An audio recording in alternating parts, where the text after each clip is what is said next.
Hello friends, राज IAS academy में आपका स्वागत है। आज मैं राज्य के नीति निर्देशक तत्व से संबंधित कुछ ऐसे प्रश्न के बारे में बताने जा रहा हूं जो कि सभी प्रतियोगी परीक्षाओं में पूछे जाने वाला महत्वपूर्ण प्रश्न है।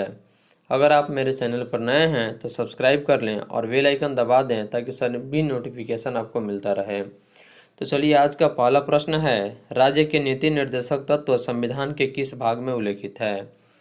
तो इसका सही आंसर है ऑप्शन नंबर सी, संविधान के भाग 4 में। तो हमारे देश में राज्य के नीति निर्देशक तत्व जो है वह संविधान के भाग 4 में उल्लेखित है। अगला प्रश्न है, नीति निर्देशक तत्व की व्याख्या किन अनुच्छेदों में की गई है? तो इसका सही आंसर है ऑप्शन नंबर ए।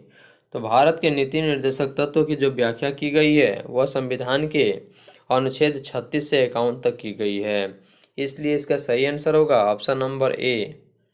अगला प्रश्न है, नीति निर्देशक तत्व को किस देश के संविधान से लिया गया है? तो इसका सही आंसर है ऑप्शन नंबर डी, आयरलैंड। तो भारत के नीति निर्देशक तत्व को आयरलैंड के संविधान से लिया गया है। अगला प्रश्न है, आयरलैंड ने अपने संविधान में नीति निर्देशक सिद्धांतों को कब स्थान दिया? तो इसका सही आंसर है ऑप्शन नंबर सी, 1937 में। तो आयरलैंड ने अपने संविधान में नीति निर्देशक सिद्धांतों को 1937 में स्थान दिया। अगला प्रश्न है, निम्न में से कौन सा कथन नीति निर्देशक तत्व के बारे में सही है? तो इसका सही आंसर है ऑप्शन नंबर बी, इनकी प्रकृति समाजवादी है। तो नीति निर्देशक तत्व के बारे में सही यही है कि इनकी जो प्रकृति है वह समाजवादी है, क्योंकि भारत का जो संविधान है उसमें सभी धर्मों के समान मानने वाले का अधिकार है, इसलिए भारतीय प्रकृति जो है वह समाजवादी है। यही कारण है कि नीति निर्देशक तत्व में सही जो है इनकी प्रकृति समाजवादी है, इसलिए सही आंसर होगा इसका ऑप्शन नंबर बी। अगला प्रश्न है, निर्देशक तत्वों को और किस नाम से बोल सकते हैं? इसका सही आंसर है ऑप्शन नंबर बी, निर्देशक प्रवृत्ति वाले अधिकार के रूप में दूसरे नाम से जान सकते हैं। अगला प्रश्न है, राज्य के नीति निर्देशक तत्व किसके लिए आधार हैं?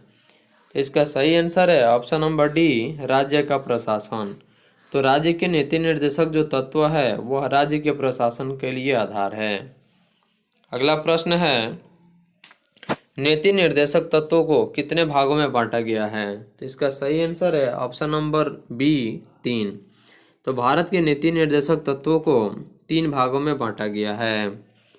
अगला प्रश्न है, राज्य के नीति निर्देशक सिद्धांतों को लागू करने के लिए कोई भी नागरिक कैसा होना चाहिए? तो इसका सही आंसर है ऑप्शन नंबर डी, किसी भी अदालत के पास नहीं जा सकता। तो राज्य के नीति निर्देशक सिद्धांतों को लागू करने के लिए कोई भी नागरिक किसी भी अदालत में, चाहे वो उच्च न्यायालय हो या सर्वोच्च न्यायालय हो, कहीं भी नहीं जा सकता है। अगला प्रश्न है, संविधान सभा में निर्देशक तत्वों का निर्माण किसके द्वारा किया गया है? तो संविधान सभा में निर्देशक तत्वों का निर्माण मूल अधिकारों की उप समिति द्वारा किया गया है, इसलिए इसका सही आंसर होगा ऑप्शन नंबर बी, मूल अधिकारों की उप समिति द्वारा। अगला प्रश्न है, नीति निर्देशक तत्व किस समिति की सिफारिश के आधार पर संविधान में शामिल किया गया? तो इसका सही आंसर है ऑप्शन नंबर ए, सप्रू समिति। अगला प्रश्न है, राज्य के नीति निर्देशक तत्व एक ऐसा चेक है जो बैंक की सुविधा अनुसार अदा की जाएगी, यह कथन किसका है? तो यह कथन ऑप्शन नंबर बी, केटी शाह का है। तो राज्य के नीति निर्देशक तत्व एक ऐसा चेक है जो बैंक की सुविधा अनुसार अदा की जाएगी, यह कथन केटी शाह का है। अगला प्रश्न है, किसने निर्देशक तत्वों को अनोखी विशेषता वाला कहा? तो भीमराव अंबेडकर ने निर्देशक तत्वों को अनोखी विशेषता वाला कहा, क्योंकि संविधान के लिखने वाले व्यक्ति जो थे वे डॉक्टर भीमराव अंबेडकर ही थे। अगला प्रश्न है, किसने कहा डीपीएसपी का उद्देश्य एक आर्थिक प्रजातंत्र की स्थापना करना है? तो इसका सही आंसर है option number C, doctor Bhimrao Ambedkar ने। अगला प्रश्न है, निम्न में से किसने राज्य के नीति के निर्देशक तत्वों को संविधान की आत्मा बताया है? तो इसका सही आंसर है option number B, Granville Austin. तो ग्रीनविल ऑस्टिन ने राज्य के नीति के निर्देशक तत्वों को संविधान की आत्मा बताया है, इसलिए इसका सही आंसर है option number B, Granville Austin. अगला प्रश्न है, मूल अधिकार और निर्देशक तत्वों के बीच पहला विवाद किस वाद में सामने आया? तो इसका सही आंसर है ऑप्शन नंबर सी, चंपकम दोरई राजन वाद। तो मूल अधिकार और निर्देशक तत्वों के बीच पहला विवाद जो आया था वह चंपकम दोराई और राजनवाद के में सामने आया। अगला प्रश्न है, किस वाद में कहा गया कि मूल अधिकार एवं नीति निर्देशक तत्व एक दूसरे के पूरक हैं? तो मिनर्वा मिल्स। तो इसका सही आंसर होगा option number C, Minerva mills.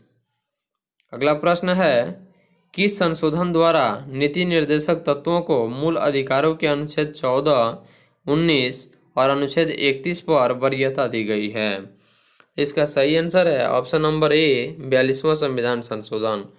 तो 42वां संविधान संशोधन द्वारा नीति निर्देशक तत्वों को मूल अधिकारों के अनुच्छेद 14, अनुच्छेद 19 और अनुच्छेद 31 पर वरीयता दी गई। अगला प्रश्न है, संविधान के कौन से अनुच्छेद में प्रावधान है कि निर्देशक तत्वों को न्यायालय नहीं ले जाया जा सकता? तो इसका सही आंसर है ऑप्शन नंबर बी, अनुच्छेद 37। तो संविधान के अनुच्छेद 37 में यह प्रावधान है कि राज्य के नीति निर्देशक तत्वों को न्यायालय नहीं ले जाया जा सकता। अगला प्रश्न है, समान न्याय और निःशुल्क विविध सहायता का उल्लेख संविधान के किस अनुच्छेद में है? तो इसका सही आंसर है ऑप्शन नंबर ए, अनुच्छेद 39 के 1 में। तो अनुच्छेद 39 के 1 में समान न्याय और निःशुल्क विविध सहायता का उल्लेख है। अगला प्रश्न है, महिला प्रसूति सहायता कौन से अनुच्छेद के तहत दी जाती है? तो इसका सही आंसर है ऑप्शन नंबर डी, अनुच्छेद 42 में। तो अनुच्छेद 42 में महिला प्रसूति सहायता दी जाती है। अगला प्रश्न है, मनरेगा का संचालन से कौन से नीति निर्देशक तत्व का पालन हुआ? तो इसका सही आंसर है ऑप्शन नंबर डी, अनुच्छेद 43। तो मनरेगा का जो संचालन हुआ था वह संविधान के अनुच्छेद 43 में नीति निर्देशक तत्वों का पालन हुआ। अगला प्रश्न है, समान कार्य के लिए समान वेतन संविधान के किस अनुच्छेद में दिया गया है? तो इसका सही आंसर है ऑप्शन नंबर बी, 39 के घ में। तो 39 के घ में समान कार्य के लिए समान वेतन देने का प्रावधान किया गया है। अगला प्रश्न है, किस अनुच्छेद के तहत मूल अधिकारों में शिक्षा का अधिकार जोड़ा गया? तो इसका सही आंसर है ऑप्शन नंबर बी, 45।